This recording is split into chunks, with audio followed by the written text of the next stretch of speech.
Oh, welcome in the latest episode of that SEC podcast. I'm your host, Michael Bradden. I go by SEC Mike on Twitter, and I'm joined as always by my cousin Shane, who goes by Big Orange Voss on Twitter. What are you up to, you big Tennessee homer? Hey, buddy, what's going on? Oh, man, we're having a good old time here. I know this is a football show, but with March Madness going on, partaking in that. We got spring football, of course, so there's clips we got to share. We've got one hell of a fun idea on this episode. Going to be able to hit on all 16 SEC teams. How you doing, brother? Dude, I'm doing great, man. Like you said, the tournament's been awesome. Not a huge basketball fan. Everybody knows if you've been listening for a while, but it is hard not to watch it if your team's involved, So I've got a lot of group texts, a lot of people at work talking about it. It's nice to see Duke go down. It's nice to see Kansas go down. Some of these SEC teams moving on up to the Sweet 16. So that's always fun. And, I think this is going to be a cool show because we're going to do something fun related around the tournament, because that's what everybody wants to know. The bracket's been busted, as soon as one of them Joe Blow teams you never heard of, I'm looking at you, Purdue, going down. So that I was like, you know what, we got to do something with this. Mike had some ideas, and we had some ideas. We brainstormed it, and I think we came up with a perfect scenario here. So I think you all really enjoy it. And but man, we got some football news too, brother. You sent me over some clips. We got coaches talking. We got all kinds of good stuff. Spring ball's cranking up, and you just pray to God your players stay healthy, and maybe we'll get some of these questions, lingering questions, starting position questions, things like that answered here shortly in the next few weeks. Yeah, so before we get into the football, Shane, I wanted to Sam Pittman is just the gift that keeps on giving. He was asked about his bracket, you filling one out, doing all that. Well, just Google Rick Neuheisel NCAA bracket. You'll find out why these coaches, the former UCLA coach, got fired for filling out one of these brackets. So Sam Pittman asked about it. You filling out a bracket? Here's his answer. Filled out a bracket? Sir, oh no, we get fired or something like that. So. Oh yeah, I guess that's gambling if you put money on it. Yeah, I like the horses. That's legal, but the rest of it I can't do. Thanks, Coach. Thanks, guys. Thanks, Coach. All right, Chase. So, hey, Sam Pittman's doing as many brackets as you and I. We don't really get involved with the brackets, but man, I love how honest that he is on all those things, and notes that hey, he may gamble on them horses though, because you can't corrupt that, I guess. That's right. You go, I gambling. I don't do any of that, but them horses, And I wanted to lead with that, Shane, because credit to you. You found this clip, went viral on Twitter. It's all over the place. This is great parenting 101 right here. An Arkansas fan and his diehard son, big Razorback fan. Again, credit Shane for finding this. Just thought this was too good not to play. Your mom and I talked. And while you got good grades, they weren't perfect. Okay? And so we're not going to watch the Razorback game on TV. No reaction to the absurd punishment. We're going to go. So when you eat your breakfast, we're going to get in the car and we're going to drive about 5 hours and we're going to go to the Razorback game today. And we're going to watch the Razorbacks beat Kansas. And then we're going to stay and watch the second game and we're going to boo Texas the whole time. And then we're going to stay the night in Iowa. Come back tomorrow. All right, Shane, I don't know what's my favorite part, the reaction by the kid or the fact that dad says, hey, we're going to stay for the second game so we can boo Texas's ass. I mean, I just love that. And, man, it turned out a great day for them. Here's another image if you're watching on YouTube. They did, in fact, make it to the game. Got to see Arkansas upset Kansas. Unfortunately for them, Texas did win in the second game. But, man, what what a weekend it must have been for that family. Yeah, and I want to, for the listeners, this kid Jude, he asked for I stole this from Lauder Stadler on TikTok. This is, I guess, I'm assuming her boy and her husband talking here, and the son Jude asked for donations. I want to tell you this, just the kind of character this kid is. I think that was the 1 second. I'm about to send him a dog. That's what I'm about to do.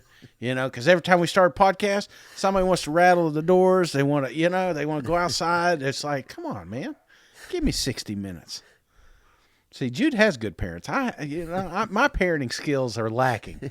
These little bastards running around here doing whatever they want.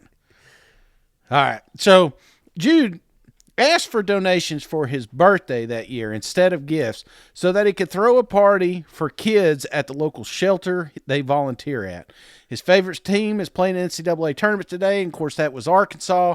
They go on to beat the number 1 seed Kansas, which was phenomenal. He was there in the stands, and I don't know, Mike, I don't know if the boys are listening or anything like this, but I'm telling you right now, I'd pull some money together and I'd get this kid's ass to Vegas right now because they need him in the Sweet 16. So he's a good luck charm. You keep moving him with your team here, but very emotional win for those guys, and it was nice hearing the players after that game.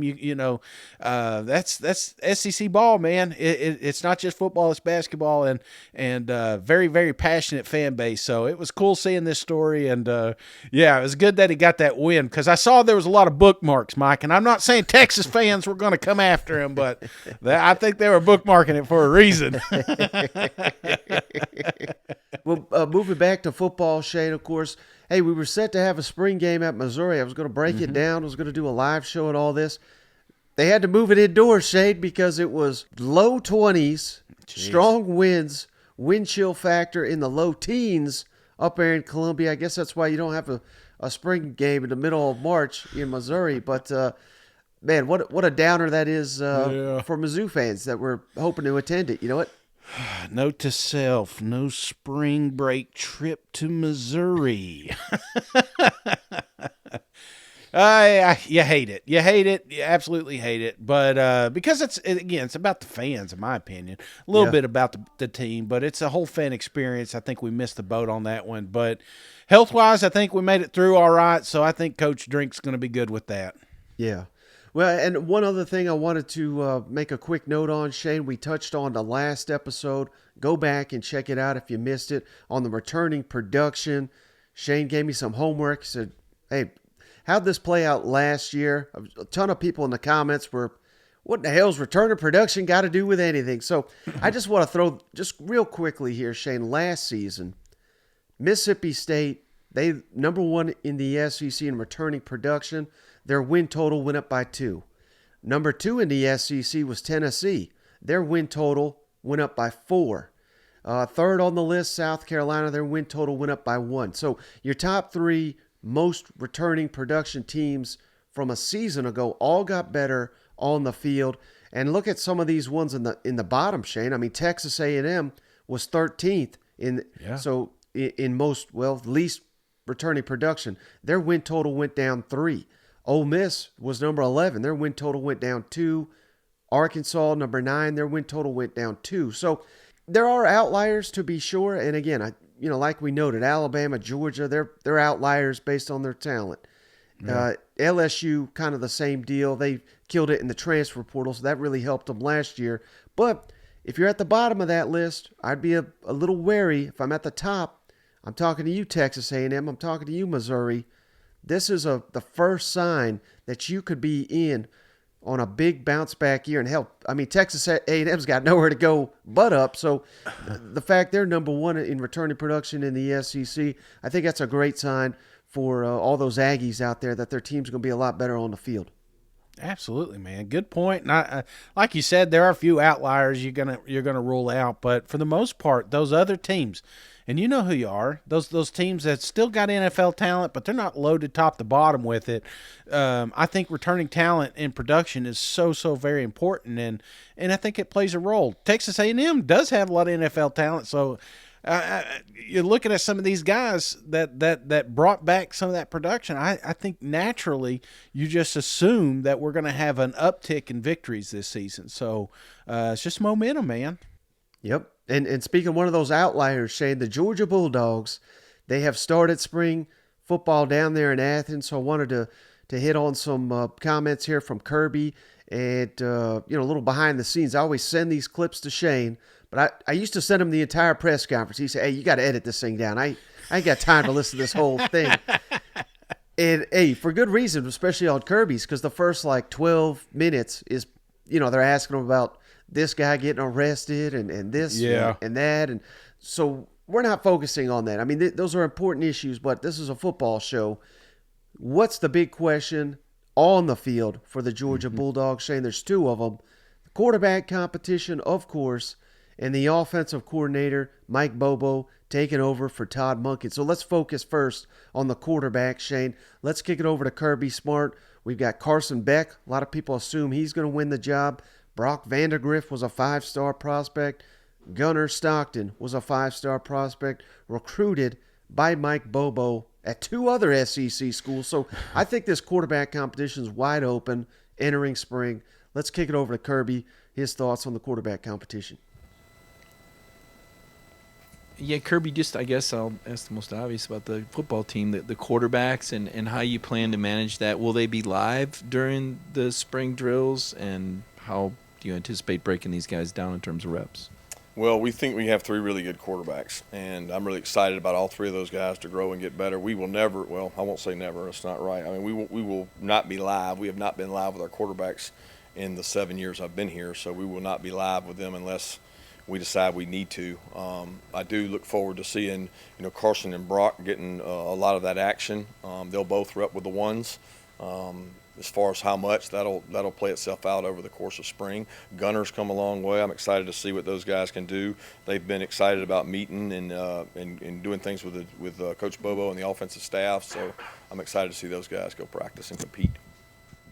Kirby, on Carson and Brock, what do you see each of their strengths? It seems the general belief is Beck's got the stronger arm. Brock might be a little more athletic. Is that true? I think it's hard to say who's got a strong arm. I think those 2 guys would argue about who has a stronger arm, because I don't honestly know who has a stronger arm just from what we've seen in the past. You got to see those guys play in game action. I think they both got really good pocket presence. Brock is a really good athlete. Brock has added about 14 or 15 pounds of muscle. He wanted to get back to 215 out of his 203, 204 playing range. So he and Carson has lost a little weight from 220. So they're right at the same size. It's hard to say, the differences in those 2. I don't think people give Carson enough credit for being a good athlete. He was a really good baseball player. He has great movement skills. He's not going to run as fast as Stetson. I think Brock is a good athlete that can see the field. Carson's probably played a little more, but both those guys are good. And look, I wouldn't count Gunnar Stockton out of this thing, because this kid's talented, smart. I got to see him on the scout team the entire year and really saw him grow. So, I mean, when Monken left, I asked him about where he thought our quarterback room was. He was very adamant that we have 3 really talented young quarterbacks, and Mike inheriting that room certainly feels that way too. So I'm excited about those guys. All right, Shane. So, I mean, a lot of coach speak. That's what you assume you're always going to get from old Kirby in these settings. But, you could do a hell of a lot worse than having 3 quality players. One with experience, we've seen, has got a huge arm. The other 2 five-star prospects coming out of high school. What's your level of concern that Georgia is going to take a step back, going from Stetson Bennett to one of these 3 guys on the field next season? Well, I mean, I think obviously you look at talent 24/7. You're saying, hey, we've got plenty of talent there in Athens, and so I don't think that's the problem. But there is going to be a step back. There's a reason that Stetson kept winning this job and kept being the starting quarterback on that field, and it wasn't maybe because of all the tangible pieces that he had as far as arm strength and speed, but just how he put it together, how he game planned, how he, got everyone involved, and just leadership itself. So, that's stuff you can't really teach. That's something you got to take away. And when you got a three-headed monster, it's kind of hard to be the leader of the team. If you're not the starting guy, they're not looking up to you anymore. So this one's going to be a little bit, I think more interesting than any quarterback controversy we've had down there in Athens since maybe Fields. That, in my opinion, I think a wrong decision here could ultimately hurt your team too, because those guys ain't sticking around, man. I can't imagine those, if you pick one of those, especially the younger kids, if you go with one of them, I can't imagine that you're going to be able to keep all these guys on the roster. So that's why it's more intriguing for me, because all three of these guys will be starters one day in college football. They're not going to be all starters down there in Georgia, in my opinion. Right, and here's one thing to consider, Shane. I mean, the point has been made endlessly, and it's going to be continue to be made as we get closer and closer to kickoff. But if you look at Georgia's schedule, I mean, they're going to be probably double-digit favorites in nearly every game. The only one that may be an outlier at Tennessee, and they're early lines are already out there like an 8.5-point favorite on the road at Tennessee. So they're going to be favored in every ball game they play. They could probably play their B game, and they'll probably go undefeated if everything goes according to plan. And I'm not sitting here saying that's a bad thing, but I wonder in the back of Kirby's mind if he's a little worried that, hey, we run through the SEC regular season, we get to the SEC championship, we get to the college football playoff, and maybe whoever our quarterback is not tested like he's going to be tested, because we have reached a point in Georgia football, Shane. You go undefeated in the regular season, you lose the SEC championship, or you lose in the college football playoff.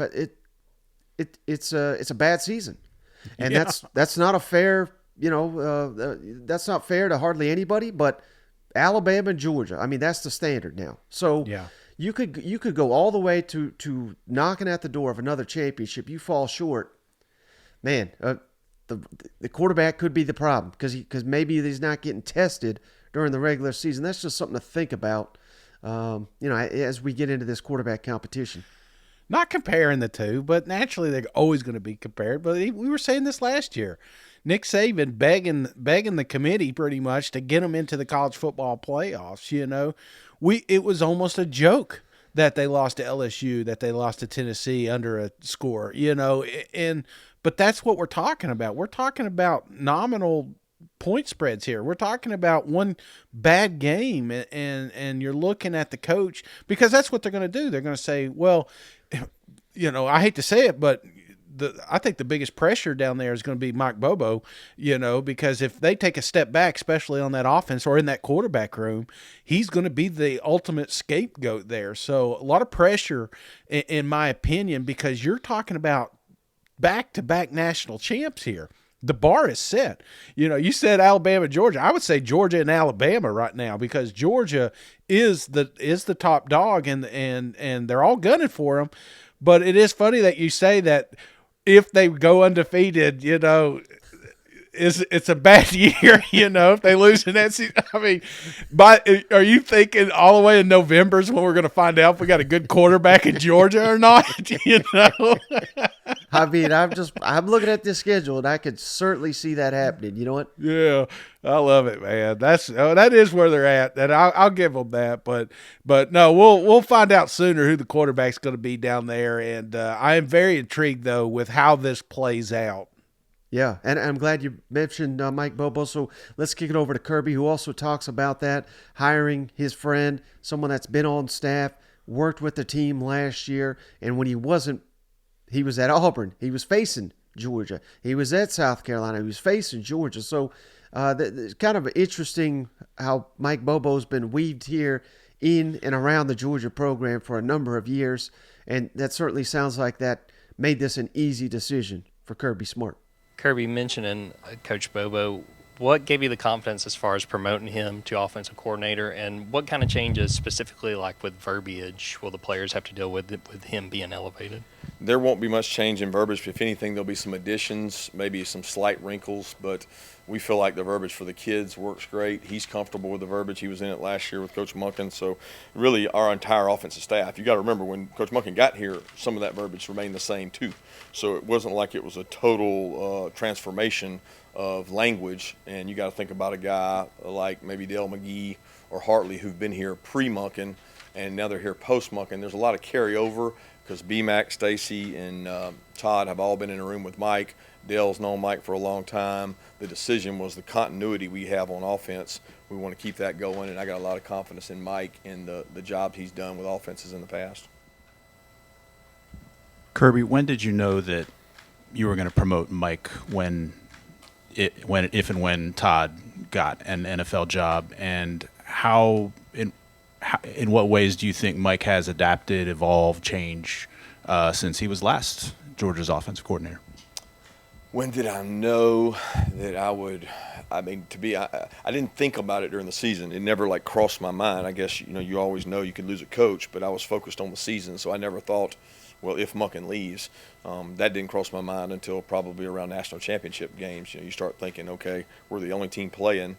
We're playing for the national championship. All my attention and focus is there. Immediately after the game, your thought is, okay, if I lose this guy, who am I hiring?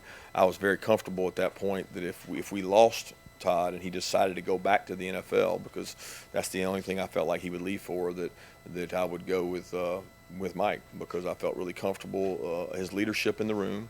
I asked Monken his opinion leaving, what he thought, and I thought it was important to keep that dynamic in the room set because we weren't losing multiple coaches. I think Mike has grown a lot since he went out to Colorado State from the time he spent here. I went against him at South Carolina. I went against him at Auburn, which gave me ultimate confidence that he would get this job done. We played them with probably the most talented defense that I've been a part of, and they went on a 16-play drive there at Auburn against us in the opening drive of the game, and just got a lot of confidence in his leadership skills and what he'll be able to do offensively. So, yeah, I mean, it is wild, Shane. I think how many people, and I don't think this is Georgia fans. I think this is people that hate Georgia, that want them to take a step back, and they're celebrating this Mike Bobo hire, and they think this is going to derail the dynasty we got here building in Athens. I ain't buying that based on, again, he was there already. He knows the players. He knows the system. He helped the team win a championship last year, and you have to consider the point in time when Todd Monken left. I mean, there's just not a lot of A-list offensive coordinators in what is it? It was like mid-February that you could just lure to Georgia. You know what I mean? Right. So this was a continuity move. This is an experience, but at the same time, the guy's heavily experienced, not only in the program, but around the SEC. I just don't know how Georgia could have done any better given the timeline of all this. Yeah, and it's not going to be like the last few jobs that Bobo's had either. I mean, you think about it. He was brought to Auburn to rebuild something. He was brought to South Carolina he was a head coach because they just fired a coach. So this is not the same deal. They've got a recipe down there in Athens that's working, and Kirby wants to keep it going. He doesn't want a new thing. He just wants to build on what they currently have, and I expect that. Some of the questions he talks about the verbiage staying the same. This isn't Mike Bobo's offense. This is Georgia's offense. He's just leading it. Right. All right, Shane, let's get next, kick it on down to South Carolina. Shane Beamer met with the media here as we've begun spring down in Columbia. I didn't realize this, Shane, but we currently, on South Carolina's roster, we got 2 scholarship running backs right now, Juju McDowell, Mario Anderson. So we've, it's not a permanent move by any means, but they're, just looking for more and more ways to get Dakereon Joyner, the quarterback, more touches. Such a dynamic athlete. He's played receiver. I think he's may even has been a returner a time or two. Yeah. I could be wrong about being a returner, but certainly I know he's played receiver. He's played quarterback. He was outstanding in the bowl game a couple years ago against North Carolina. So, I mean, he adds value to the quarterback room, no doubt. But pretty interesting to hear Shane Beamer talk about switching Dakereon Joyner, at least initially, getting him some reps at running back Let's kick it over to Beamer. This spring, and we saw DeCarrion working a little bit with the running backs there. Have you talked to him about what his role might look like, and is that something you could foresee coming through spring and then into fall camp? I think DeCarrion is I know that DeCarrion's a guy that good things happen when the ball is in his hands, whether it's running it, catching it, throwing it. There's a lot of different things that we can do with him. So one, DeCarrion being able to do some stuff at running back is the kind of the next step of some of the things we did with him last year, playing some quarterback, and the year before also playing receiver. So he's still a receiver. He was doing some things at running back today as well, and with him, we've kind of told him it's his. We'll go at his pace. I met with him about a month ago, just trying to figure out all the different ways we can get you on the field, and he knows running back, or he knows receiver. He's been doing that since I've been the head football coach here. Let's experiment a little bit with you just getting natural at being able to play, some running back as well. And I think it'll, present problems for, defenses as well, because here's a guy that can line up at quarterback, here's a guy that can line up at receiver, here's a guy that can line up at running back, and just continuing to try and find ways to get him the ball. So he is a receiver. He'll continue to work at some quarterback, but this is just something that we just wanted to experiment with a little bit, which can help us as we go into the season. And goes back to David's question. I mean, we're very limited, as you guys know, at running back right now, so it gives us another body in that room and some experience in that room as well, because that's a young group. All right, Shane. So, I mean, I got to imagine we're going to see, you don't just do something like this just to do it. I mean, I think we're going to see some slash down there in DeCarrion. I mean, we're going to have to give him a nickname or something down here. You know what? Slash. That's been a while, man. That's Steelers, baby. I think you're right. I think this is a case of just getting your best 11 on the field. He is that. He is an X factor. He is you saw him do a little bit of this last year with Bale, a little wildcat here and there. I expect them to do something similar here just to keep teams honest. I don't think he's going to do a lot of runs in particular, but don't be surprised if he's not one of these guys that just all of a sudden comes from, a wide receiver spot to the backfield just to mix things up, in my opinion. And plus, you still got the quarterback. You got to, he's won games before there in Columbia. So I think you can't rule that out, but he's just too good to keep off the field is what it is. Right. And then, the biggest question we have for South Carolina going into the season is this new offense under Dow Loggins, Marcus Satterfield, thank God, no longer with the program here. So how fast do they install this offense? It's, there's no right or wrong way to do this, Shane, but I just think the worst I've ever heard. And, we talk so glowingly of Arkansas. Let's go back to the dark days for just a moment. Chad Morris, I remember year 2, he was saying, well, yeah, we're about 60% we got the offense in here. In year 2, what's the philosophy here in South Carolina to get in the new system? Let's kick it over to Shane Beamer, who says they're throwing it all at them as much as they can handle right now in spring. When you're installing a new offense like you guys are this spring, what's the approach? Do you throw a lot at them and see what sticks, or do you guys try to find just a couple things that work early on? How do you guys approach that? Yeah, no, it's a great question, and I think there's different thought processes to that, and I've been a part of both of places that I've been. Our mentality right now is throw as much at them as we can, and let's figure out not so much what sticks, but let's really challenge the players and coaches mentally and having to learn what we're doing. And but then also let's see what we're good at. Let's throw everything at them this spring, particularly early on.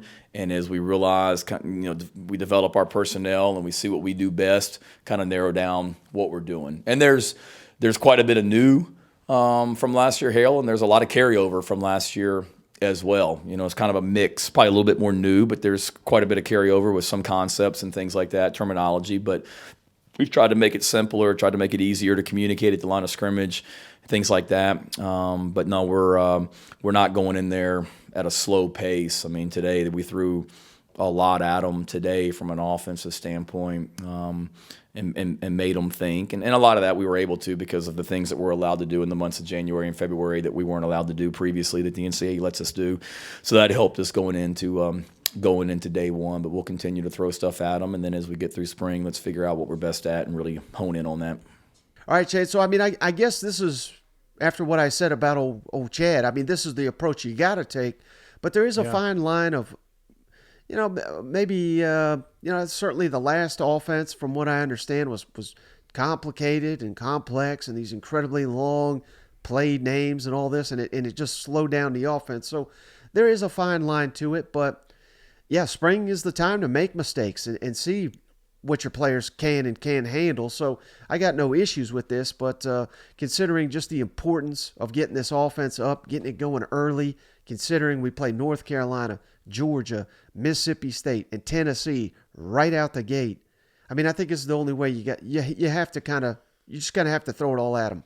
Yeah, and it feels like that's kind of the theme up there, if you notice, because this is the first time he's kind of mentioned something along the lines of, we're going to build as we go, a very fluid situation in South Carolina. They're going to find what works early. They're going to find what doesn't work early, and they're going to remove it. They're not going to just let it fester and try to, as they say, fit a round circle into a square peg. Or how's that go?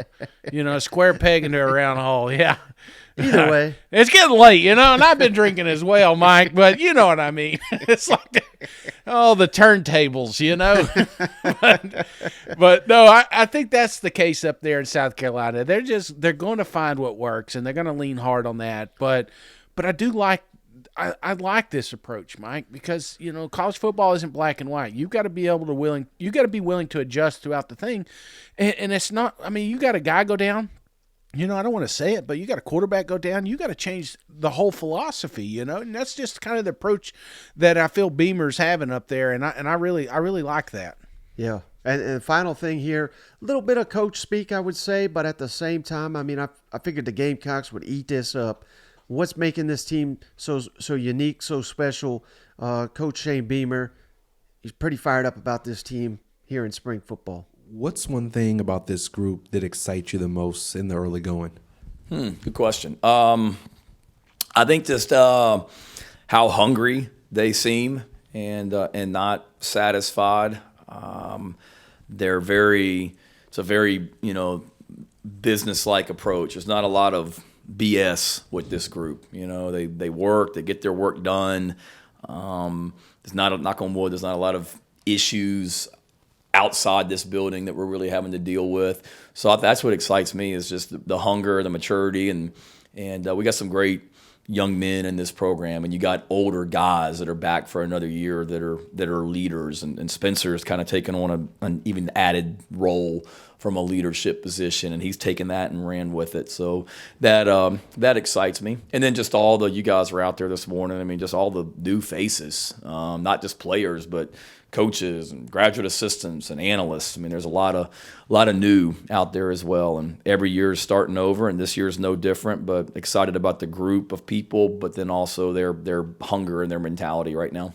All right, Shane. So, hey, according to Beamer, we got a hungry team. There's no BS, no issues. That's what you want to hear, and that is a thing, Shane. I hear time and time with South Carolina is culture, and then you got famously, coaches mock it. Damn sunglass culture, whatever the hell Stoops said. But certainly, I mean, South Carolina, they are, for many reasons, on the right track. But I think culture, which again is an overrated word. I think everybody says they got good culture. But year after year, you're winning more games than not, and you're not having issues. Again, I think this is a big reason of a lot of people try to figure out what in the hell are they doing at South Carolina that they keep winning these games, because I can't figure it out. I think a large part is because of the culture that Shane Beamer has fostered there in Columbia. Yeah, it's like the next chapter of college football, the ones that your papa doesn't want to talk about. It's like the TikTok generation, the millennials, this is it. This is what that football is going to look like. And, one thing I would imagine, I've not talked to him personally, but I would imagine that he's got a great relationship with all those players and almost like a brother, and I think that's good at times. Sometimes it can backfire on you a little bit, but the fact that he's not having some of those off the field interactions that they've had in years past, I think that's a good sign to what he's created up there. And the cliche of just business, I get that, but there was times I watched that version of that Hard Knocks or whatever, and it felt at times during that show it wasn't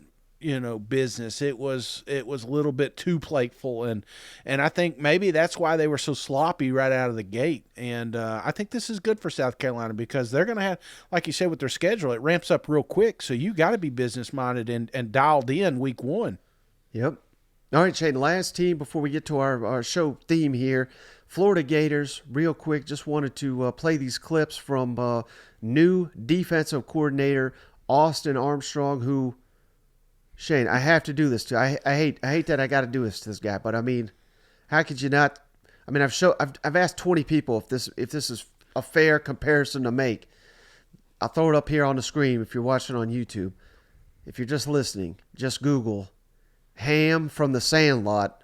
I mean, it's the same guy. It's the same damn guy. You cannot convince me. I mean, it looks like age 10 years, what have you, but youngest defensive coordinator, I believe, in the entire country, 29-year-old Austin Armstrong. So I'm just having a little fun at his age. But I was thinking Dookie Howser when he starts talking. I'm like, who the hell's this kid? Who gave this kid a mic?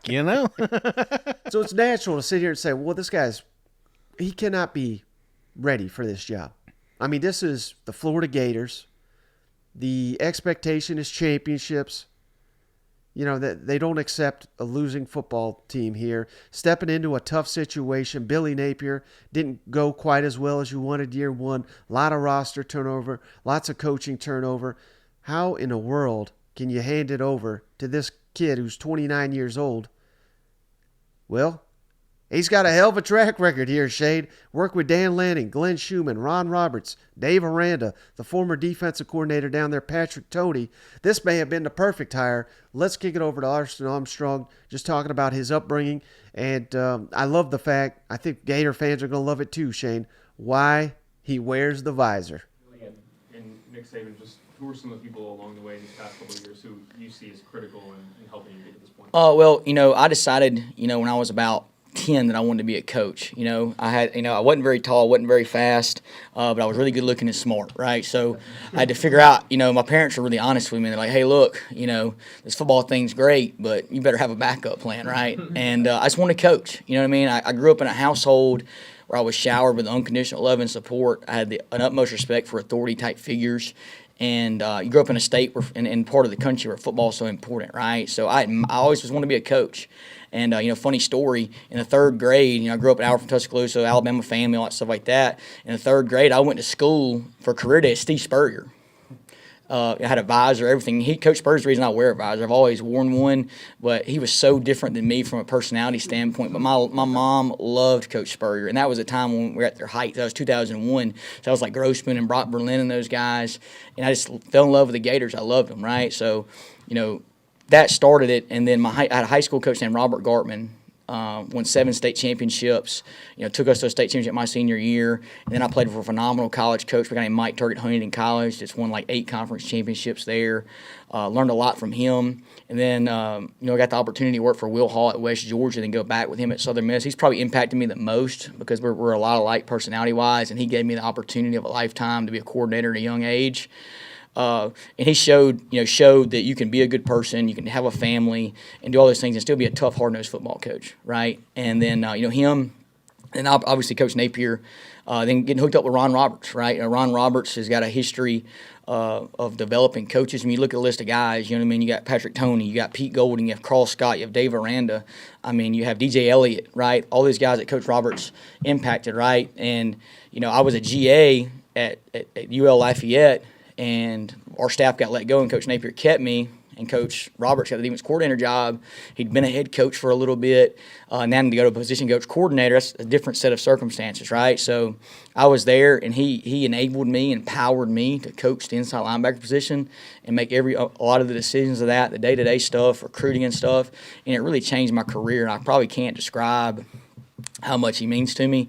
And then from there, I got to go to the University of Georgia, right, and work for Coach Smart and Dan Lanning. I was Dan Lanning, head coach of Oregon, now is QC, his first year as a coordinator. So I had a little run there where I was Will Hall's QC at Louisiana, his first opportunity to be a coordinator. I was Coach Roberts' first GA, his first opportunity to be a Division I coordinator. I was Dan Lanning's, right, and I learned, so much being the guy's right-hand man. And, there at Georgia, Coach Smart, Dan Lanning, Glenn Schumann, right? I learned there, how to run a defensive system from a year-round standpoint, right? And then, from Coach Roberts, learned a lot of the football that we do associated with that.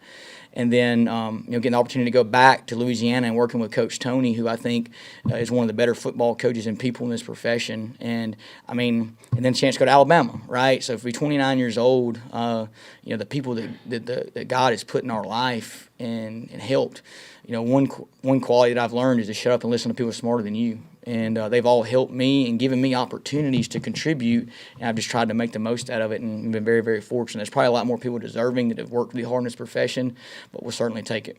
All right, so, hey, anytime a Florida coach pays homage to old Steve Spurrier, you got to love that as a Florida fan. You know what?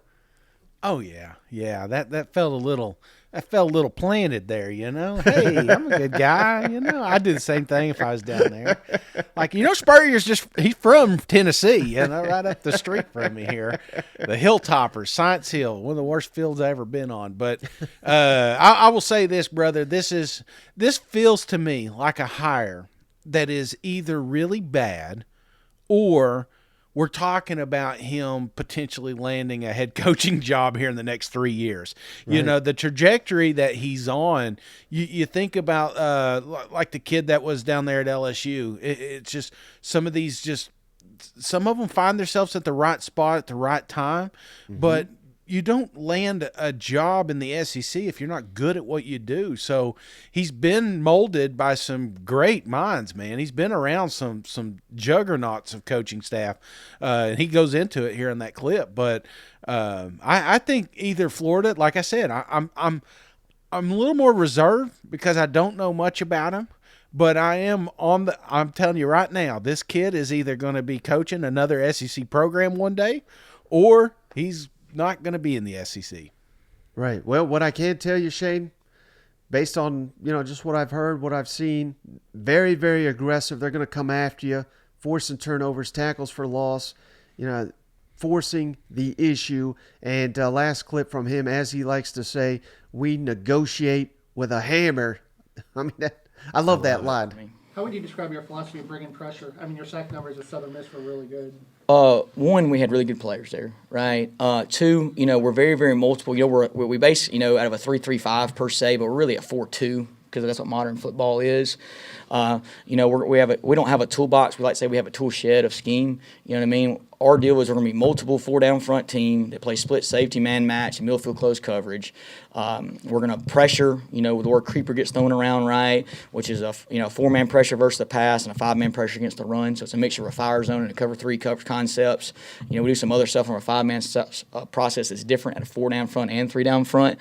At the end of the day, not many people are like us that are multiple in the back end and multiple in the front end. They're kind of one or the other, right? We're both. We're going to be able to take whatever tools we need every week to play in this league because each team's different. Vanderbilt's different than Georgia. Georgia is different than Tennessee. You know what I'm saying? And you got to have a scheme that is flexible to what you're seeing all the time, but also what your players can do. I can't come in here and say, hey, we're going to be a four-man front midfield close team. That's crazy. You know what I'm saying? But we have the ability to play each week the way we need to play to win. And really for us, it's the same every week, and it's different for the opponent. You know what I'm saying? But from a pressure standpoint, we are aggressive. You know what I mean? We say we try to negotiate with a hammer, right? Like we're going to be aggressive. We're not going to let them dictate the terms of engagement. We're going to be able to run all our stuff against all circumstances of offense. We feel like we have a good run pressure philosophy and relative to the pass game. I love that. That's what they need, man. Florida They need punch, just punch in the mouth kind of style. That's what they're going to be on offense. That's what they need on defense. Yep. Let people fear Gainesville again. I think that's what Florida needs is that type of punishment on the line of scrimmage, especially. Mm-hmm. All right, Shane. So, hey, how about our show topic here? All 16, we're counting Texas and Oklahoma here too, head coaches, SEC coaches, what beer do they drink? Do I got that right, Shane? Well, it doesn't have to just be beer, Mike, because I got a few cocktails in here. I'm going to mix things up a little bit. But basically, because it's not like they just text me and said, hey, let's go grab a Bud Light, I don't have those. So I had to assume or guess what these coaches would want to drink if we were having a nightcap, and then we're going to rank them, and not so much rank them, but we're going to have a little bracket. What do they call it? Bracketology. Yep. I don't know if that's the word they use, but we're going to have a bracket here of coaches we'd want to drink with. So I think it's fun. We're going to have fun with it, and my list may be totally different than yours, but I'm willing to discuss it tonight. All right, brother. Well, hey, I think we already know this one, so this will be easy. Sam Pittman, who do you got for what kind of brews he drinking? Mike, this is probably the easiest one. This was the easiest one. I didn't even have to write it down because I knew the silver bullet was going to be involved when we're talking Coach Pittman here. Not only do we got the infamous picture of him on the sideline with the Coors Light sitting beside him, but the comments that he makes during the games or after the games, just seals the deal for me. This would be a fun coach to hang out with, and I don't see anything other than Coors Light. Yeah, Coors Light, easy selection. So what about Nick Saban? What do you got for him? 1 second, Mike. Let me get my notes pulled up here. I titled it SEC Booze, which is perfect. Yeah, Nick Saban was a little bit tougher. First, I ain't gonna lie, man. I thought about you ever had a buttery nipple or a slippery nipple? Any of those? It tastes like butterscotch. Your brother introduced me to that, so yes, I have. Yeah, the first thing I thought of was Werther's Original, and I was like, what would taste close to that? And then I was like, but I was like, I can't see, the king, Nick Saban, ordering a buttery nipple at the bar. So that one I had to roll out. So I went old school. I almost went like real old school, like Schlitz beer or something like that, or, PBR. But I went since, king of college football, we'll go king of beer. So I think Nick Saban's going to have a nice cold Budweiser. He's a traditionalist. He doesn't like to he doesn't like to change things. He don't want to change the colors of the uniforms. He don't want to do any of that jazz. He's tradition. So give me tradition with the Budweiser beer. Yeah, and I promise we didn't share our notes prior to this, but that's exactly what I have. And I have it in quotes here, the king of beers. I mean, that says it all for Nick Saban. It's got to be a Budweiser. He's a West Virginia man at heart. Yeah, he's definitely not mixing up with any kind of newfangled, margarita light. No IPA in his house. None of that. No mixing drinks. There's none of that. He's got probably 2 or 3 that he goes to. If you don't have this, give me this. Right. And then at the third, but if they ain't got it, just give me water. That's Nick Saban for you, I would think. How about what do you got for Kirby Smart? Kirby Smart. Okay. Let me get down here. Kirby Smart. This one here, this one was tough for me. When I thought of Kirby, the first thing I thought of was the comments he made to Stetson about drinking that Pappy. Do you remember that after the first national championship, I believe it was? He drank that Van Winkle. Then he came back later. He's hungover and all that stuff. So I heard him make jokes. So I thought about that one at first, but then I was like, you know what? Similar to Saban, he's not gonna. I can't imagine Kirby's gonna just venture off and try something different. So I went Miller Lite with Kirby here. I just think that when you're thinking Old Faithful, that Miller Lite's always been there for me, and I think it would be there for Kirby as well. I went with Bud Light, Shane, so not too far off, but I was thinking I was thinking that. I ain't gonna lie, because it's like not what Nick Saban drinks, really. You know, he's trying to watch his figure. So I could be convinced on Bud Light. Yeah, because he's like Nick Saban light. You know what I mean? So I just thought that was perfect. I'm gonna be honest with you. That's why I went Miller, because I was like, if he found out Saban's doing Bud, there's no way he's gonna drink Bud because he likes Miller. So, all right, what you got for Josh Heupel? Josh Heupel. This one here, I don't know what it is, brother, but I could just see him drinking. Is the Coors Banquet beer? You know, the little bottles, the little 12-ounce, you know, kind of like pony deals. You know, I just, for some reason, when I think of Heupel, I just think Banquet, Eloquent. That's the working man beer right there. So give me Heupel, give me the original Coors. Now, you may hate this one, Shane, but stay with me here. Oh, man. Bud Light Platinum. Have you had one of those where it's like, I don't know what, it's like triple the alcohol or something? They come in those blue bottles. And if you drink them, man, they sneak up on you. You don't suspect it. Tastes just like a beer. It's like a liquor beer is what it is. So I've had them. Yeah.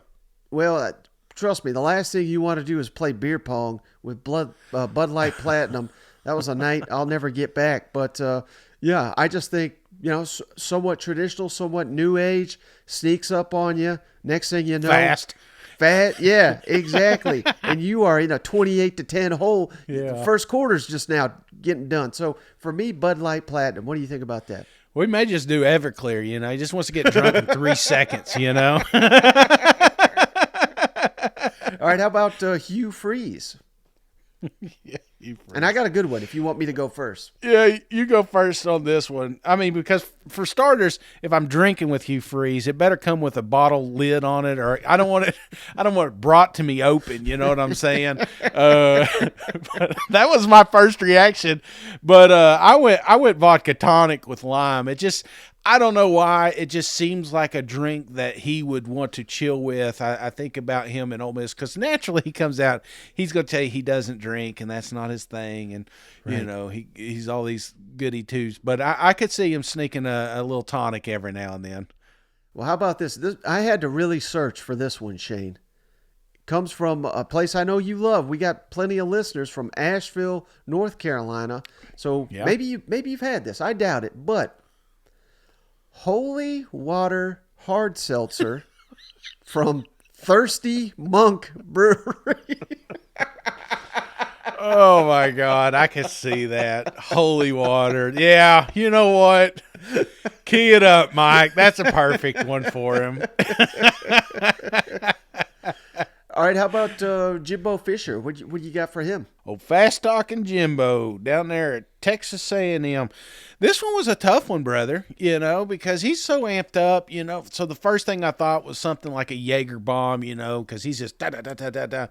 But I think when Jimbo drinks, he probably wants to kind of chill a little bit. Down there in Tex-Mex country, give me the margarita. I think Jimbo Fisher, there was a thing that came out a while he was down at Florida State, about the Chili's down there, margaritas, that they had a better record when the Chili's was on campus than it wasn't. So I don't know if it's related, but it's always stuck with me. So give me Jimbo, give me the big old margarita.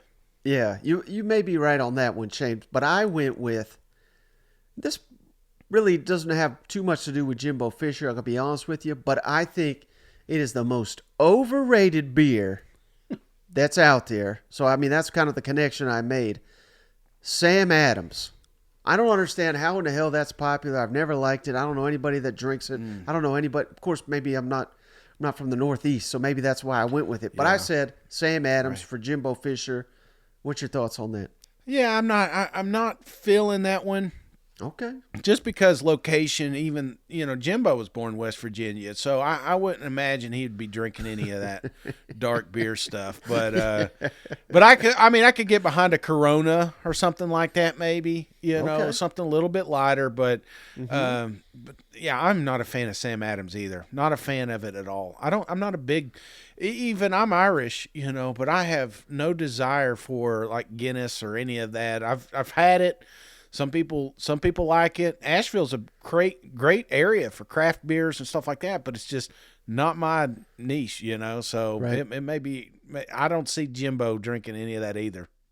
So what do you got for Mark Stoops? Well, this one kind of was easy because I don't know if you remember a few years ago, he was talking after a Tennessee game and he was going to drink some bourbon and smoke a cigar. So right in my mind, I would think Kentucky, they're going to have some good. Trust me, I got plenty of bottles of it. Thank you, Kentucky. But I would say bourbon, and I would have to go. He drinks it probably straight. So give me like Blanton's or something, you know. Right. Oh, I think that's an easy choice. I just stuck with beer here. I didn't know we were doing whiskey too, so we'll probably go with yours, Shane. But I know this beer there's for some reason there's some connection to hipsters. I'm certainly not a hipster, but I drank this beer when I couldn't afford any other, Shane. PBR. I went with Mark Stoops. Gets the job done. Not flashy. You know, it's kind of not saying he's low rate, but the program when he took it over, I think certainly that was a description you could use for Kentucky football. He's gotten the most out of it. It's kind of like I did. I got the most out of those PBRs in college. Have you ever seen that YouTube video where that guy's talking about drinking the PBR? He's dressed up like a colonial soldier, and he drinks PBR because they fought the British, you know. So he's like, I don't drink it because it tastes good. I drink it because it tastes like freedom, you know. And if you ever get a chance to waste 3 minutes of your lives, look up the PBR guy. He talks about the drinking. I thought that was hilarious, but never had it, believe it or not. Have you ever had PBR? Oh, I used to drink them all the time. Shit, no, I've never had that. I need to probably try it. I've had a lot of this other beer, but I don't think I've ever had PBR. We're open to unless I was drunk sponsors. and didn't know it, you know. Hit us up, PBR. We're open. All right, how about Brian Kelly? Tastes good, but Brian Kelly, Brian Kelly. You know, it's funny because I got a clip here we're going to include. He was asking Notre Dame, and he says, I don't drink wine coolers, you know. So he ain't Notre Dame anymore, Mike. He's down south, and I think he's probably changed his palate a little bit since he's been down there in Louisiana. So I switched it up, man. I thought about Long Island iced tea, you know, kind of version of a sweet tea. But I'm going to go back my neck of the woods, Old Smoky. Apple pie moonshine, because now he's part of the South. And nothing's more Southern than apple pie. That may be the winner, Shane, but I went with, maybe this is, again, maybe I shouldn't have done this because you're right, he's not with Notre Dame, obviously, but I went with Guinness. I mean, he seems like a guy that he's sitting at the bar, he's drinking that dark beer, he's drinking a Guinness. He's Irish himself, I think, so... Give me a Guinness for Brian Kelly. I could get that. I could see that. All right, how about Lane Kiffin? I mean, we can go any direction with Lane. I don't think there's a bad option on the board for him. Well, when I thought Lane Kiffin, man, the first thing that popped in my mind was White Claw, man. You know, I think of down there in the Grove talking to all them ladies down there. Yeah, so I'm gonna go White Claw. He's got the girls too, so they probably got a few of these in the fridge anyway. So that's what I'm gonna go with Lane. A seltzer of some sort, you know. Right. That makes a ton of sense. I actually have that for someone else, so I don't want to ruin it. But I went with Corona because I think of him as a beach guy. He's out on the boat. You know, he spent time at Florida. I bet many Coronas have been drunk by old Lane Kiffin, if I had to guess. Absolutely. All right, how about Clark Lee? What do you got for him? Clark Lee, boy, that was a tough one, huh? You know, I figured it like straight something, you know, like he ain't got time for alcohol. He wants the quickest thing. But I also thought, hey, you're at Vanderbilt. You're around a lot of fancy people. So I'm going to go with Stella here. Fancy beer, fancy school. Not because he wants it, but because it's probably around there already. Right. Well, he's not going to go out of his way and buy alcohol. Right. Yeah, your selection probably makes a lot more sense than mine, Shane. I went with Natty Light, cheapest option on the board here, not wanting to spend a lot. You know, if you're just trying to drink watered alcohol. Yeah. This is more about Vanderbilt than it is Clark Lee. No, I'm not trying to make any judgments on him, but it's kind of a judgment on Vanderbilt. Give me Natty Light for Clark Lee. He's on a budget. Nothing wrong with that. But he's no bullshit either. That's why he cuts his hair. A lot of people think he's bald. He ain't bald. Actually, he's growing his hair out. But he's bald because he doesn't want to waste time on cutting his hair. So that's just kind of the coach he is. So the Stella's just laying around. Whatever it is, Mike, whatever's in the area, that's what he would drink if he drank. Yep. All right, how about new Mississippi State head coach Shane Zach Arnett? This is a tough one. What do you pick for him? Well, this one here, if you ever listen to Zach, you've not probably heard too much from him, but a little dry, a little slow, just it needs a little pep. But one of the things he made a comment after the bowl game was that he was going to have him a nice beverage after that, maybe something him and the Pirate used to share. So I kind of went with something the Pirate mentioned, and he's got a link that he sends up, and it was a Dos Equis. And I said, you know what, that would be perfect. The most mysterious man in the world. So I think that's what he'd have is a Dos Equis. Yeah, that's not a bad option. I even considered that, Shane, but I went with Heineken. And here's my logic here. Heineken, I'm not in on it. I'm not out on it. I'm kind of indifferent to Heineken. And that's kind of where I'm at with Zach Arnett right now. Just because he won the bowl game. He's doing a good job. I'm not sitting here questioning him. Yeah. But I really won't know how to evaluate him till after this season. And even then, it might be too soon. So to me, he's a Heineken. But I like your Dos Equis suggested for sure. Funny. The Heineken, whenever I think of Heineken, it's like not my first beer choice. So if I ever go somewhere, I'm going to drink something else. Right. But if I'm like 4 or 5 beers in and they said, hey, all we got left is Heinekens, I'm still going to drink like 5 of them, because I'm there to drink, and, I'm already going. So that's my Heineken. So I like the analogy you got there. I could see that. I'm indifferent on it as well. How about Billy Napier? What do you got for him? Billy. Oh, man. I know I'm laughing after all these because I've given this way too much thought, Mike, every one of these coaches. And this one here, Billy, was a tough one. I'm not going to lie. I didn't see him as a beer drinker, but one thing about Billy is he's not far from Lynchburg, Tennessee. He was born, I think, in Cookville or Crossville or something like that. Mm-hmm. So I figured if Billy's going to drink anything, it's going to be a bourbon or a whiskey, and it's going to be neat. It's not no fuss. He's just going to, So I went with Jack Daniels, just locations and where he grew up. Yeah, no, that's probably a safe bet, Shane. Probably better than the one I found an obscure beer, Shane. Shout out Sandy, Oregon. That's where they make this boring beer. Oh, jeez. Oh, man. Why do you hate the Gators so much, Mike? You got their helmet almost falling off the table up there. It's like it's pulling teeth. Listen to one of his pressers. Nothing. I know. And even his football styling, it seems like I heard Tony Basilio was on this show. He said it best. I mean, even when he's got the superior team, he wants the game to be close. I mean, it's wild the way but hell, until this year, he had an outstanding one-score record. So he knows what he's doing. I'm not questioning him, but I don't know. To me, it's a little boring. Well, why not like a coffee drink, with Bailey's in it or something, something. Is there like an energy drink beer or something? I'm not good with all that new stuff. Four Loko, I think they banned that, but that was around for a while. Let's give him that, man, I mean, because if he is a little slow, but if we amp him up a little bit, well, maybe onto something. All right, how about Eli Drinkowitz? What you got for him? Oh, Coach Eli. We got to talk to him a little bit last media days, and he gets it hard. He gets it hard online. I ain't gonna lie. I see you Arkansas fans, give him a hard time, which they shouldn't. He's not a bad dude, and one of the funny things that you'll notice if you pay attention is that he's always got him a Diet Coke or a Diet Mountain Dew with him or something like that. So at first I was thinking maybe like a Diet Coke and rum, something simple. He's got the ingredients at the house, but then I saw the hard Mountain Dew, and I was like, you know what? That's perfect. You know, if I could see him drinking anything, he's going to keep it the same. So give me hard Mountain Dew for Coach Drink.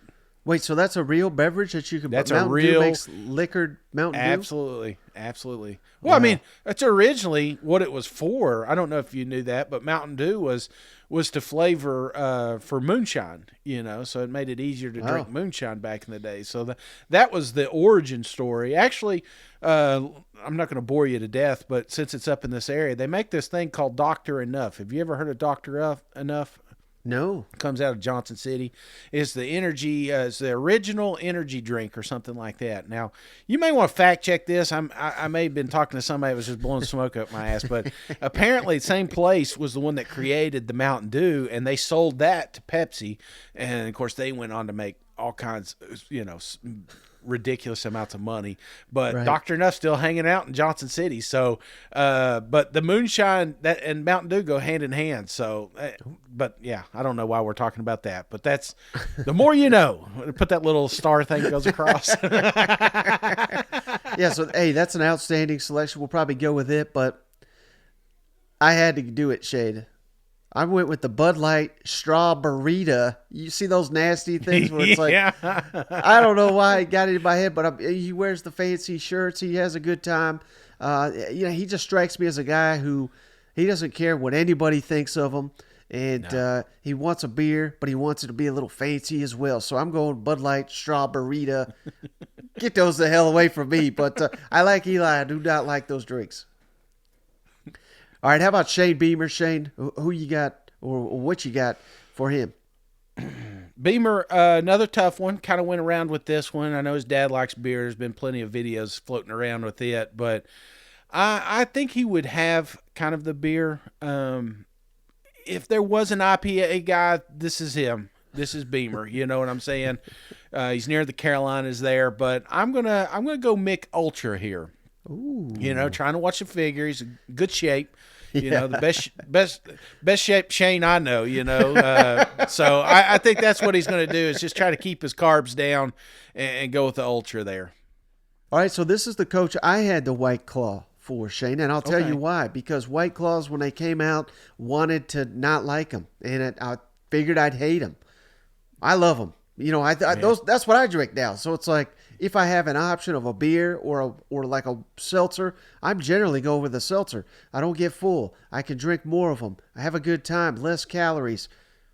And I love Shane Beamer. Same deal. Yeah. I didn't think he'd be that good. He's been fantastic. So give me a White Claw for old Shane Beamer. I can see him crushing a couple of them. All right, we got two more coaches, Oklahoma and Texas. We're doing them too. So Brent Venables, Oklahoma coach. What do you got for him, Shane? Brett, very intense fella, man. Don't know enough about him, you know, to be honest with you, to pick out his drink of choice. Right. But the longer that I have listened to him, I think he's got a little bit of an old school soul to him. So, but again, he's not a name brand guy. So give me Milwaukee Best. I think that's what we're going to go with the Sooner coach here. Yeah, I like that selection, Shane. I went with Blue Moon. I know you hate Blue Moon. Sometimes I hate Blue Moon, Shane. Sometimes I love Blue Moon. I don't know what it is. It's a weird beer. It's different. You got to throw in a little orange to make it even, bearable sometimes. So that's why I went with Blue Moon. Yeah. It seems like half the fan base in on them, half the fan base out on them. Rough year one, needs a big bounce back. Brent's a Blue Moon guy. I can just tell. Yeah. All right, last one, Shane. With or without the orange? Yeah. Last year was without an He probably orange for sure. He probably don't want any. Yeah, he don't want anything to do with orange right now. I would imagine now that he's doing his own thing. All right, last one here, Shane, and I'm interested to hear what you say. This guy goes with because we all, not trying to make light of any past issues here, but Steve Sarkisian, head coach of Texas. What do you got for him? Anything that has alcohol in it, he's in. You know. I went Sark, the I'm just messing with you. I went the complete. Oh, did you? You went non-alcoholic? O'Doul's not alcoholic. Give it to him, man. Where's the SEC? He's got to be on the cutting edge. Man, when I think of folks that really like to drink, growing up, myself included. I mean, I don't know why I keep excluding myself here, but every party that I've ever went to when I was at Tennessee ended up with Natty Light. So I'm going to go Sark Natty Light here just because it is cheap and you can drink a lot of them. Yep. Yeah, no doubt. So I'm interested to see. Hey, we'll get some feedback here. I'm interested to see what the fans say, Shane. I'm sure there's a couple that we missed badly on that they'll have some recommendations for us, but just all in good fun. If we ever get an opportunity to sit down and have a beer with one of these guys, any of these options above, we'll take. You know what? Absolutely. Abso-freaking-lutely, man. I would not. Every single one of them on this list. And if you want to switch the drinks, that's fine too. I could be easily convinced on a few of these that we made the wrong selection here. But in the end, every drink that you mentioned, short of O'Doul's, probably I'm game for. I would try it, At least have one with them, Even O'Doul's, if I can sit down with Sark and I got to have an O'Doul's non-alcoholic beer, I'll do it. I'll power through, Let me ask you one final thing, though, Shane. Yeah. If you could count any coach from SEC history, is there one that jumps out? And I already got one on my mind, so I'll just go out and say it. But if there was any way in the world, sitting by the pool with a bucket of beers, the only option on my mind, do you have any idea who I'm talking about here? A couple of beers? No. Who you got? Coach O, baby. Give me Coach O, man. I'd give anything for that situation. Damn, Mike. Yeah, that's a good one. I mean, because on a personal level, I went Johnny Majors. It's just a coach that was at my favorite school when I first started following college football. Mm-hmm. And so that was my first instinct. But we're talking about having a good time, man. I think it would be tough to go against Coach O, man. You know what I'm saying? I really do. I mean, we could get, I don't know, what's his name up here down there at Texas A&M? What's his name with the motorcycle? Bobby Petrino. Yeah, Petrino be interesting, just to kind of see how all that played out. But I think, honestly, I don't know if Spurrier drinks, but he would potentially be a fun one. Shit, that's a good one too. Damn. He'd just be ripping you the whole time, though. So I know. I don't know how much fun that would be. Once he found out I'm a Vol fan, then it'd be like he'd treat me like I was an asshole. So I don't know if I could do that. A lot of great coaches. You forget how many great coaches have come through.